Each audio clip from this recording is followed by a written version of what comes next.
Hi everybody, it's Lisa from Positively Productive, coming at you live because I am way overdue to have a chat with you, and I just got back from a pretty substantial organizing session with a client. I'm so excited for her. If she does happen to catch this, I want you to know how proud I am of you. You did a phenomenal job today, and I'm super excited about what we're accomplishing together.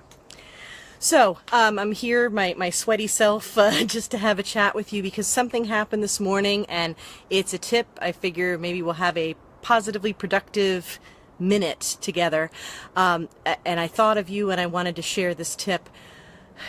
Have you been a person who's always been 10 minutes early or 10 minutes late, or wanted to shift it and become one of those 10 minutes early people, but you really struggle? I think one of the struggles, and I think I've heard it mentioned that it's an optimist struggle, is that you're just like, I want to do one more thing before I leave the house. I just need to do that one. Let me just do this real quick. My advice to you is to try, and I know it's not always possible, but try to figure out how long it's going to take you to go to an appointment, and then add 10 to 15 minutes and leave. So you're essentially leaving 10 to 15 minutes earlier than you need to. And I will add this as well.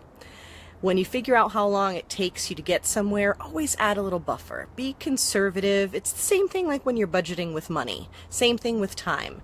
Budget really carefully. So add a little bit for the amount of time it'll take you to get where you need to go, and then 10 to 15 minutes on top of that. And here's why.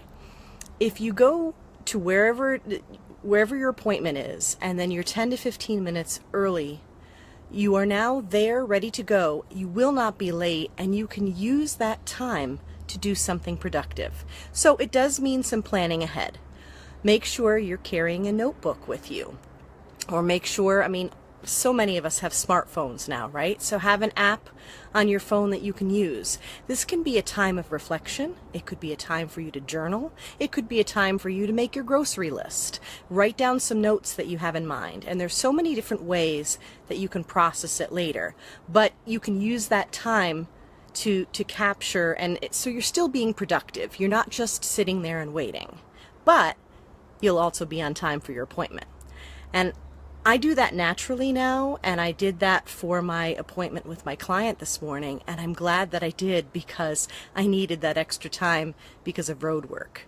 But if I hadn't dealt with the road work, I still would have been there a bit earlier, and I could have made some notes, or, basically just transitioned into like what I'm about to do, working with a client. And when you're driving and you get distracted and you have all these ideas, and it's very important to go from one thing to the next. So that was my tip today, is try to leave 10 to 15 minutes earlier than you really need to, and bring something with you.